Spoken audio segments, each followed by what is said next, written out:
জীবনে প্রিয়জনের কথা মনে পড়লে খুব কষ্ট হয়।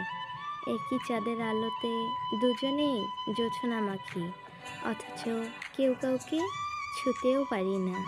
এটাই তো এই দুনিয়ার বাস্তবতা। এই বিষাদময় সত্যিটা আজ আর আমাদের ভালো থাকতে দেয় না।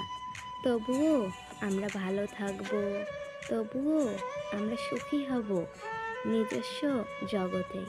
তবুও আমরা সুখের গান গাইব অশ্রু ভেজা নয়নে। অর্থের শূন্যতার চেয়ে প্রিয়জনের শূন্যতা নাকি মানুষকে অনেক বেশি করে কাঁদায়। মাঝে মাঝে এই আবেগগুলো খুব বেশি ভাবায়।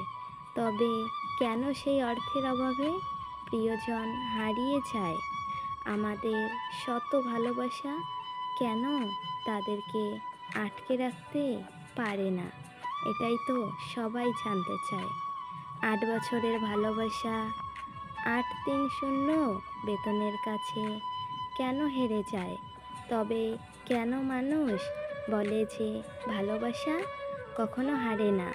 ভালোবাসা হেরে যায় কখনো টাকার কাছে, আর কখনো সময়ের কাছে, আবার কখনো মুখোশধারী মানুষের কাছে।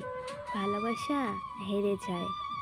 মুখে ভালোবাসি কথাটা বলার থেকে ভালোবাসার মানুষটিকে যত্ন করে আগলে রাখা খুবই গুরুত্বপূর্ণ।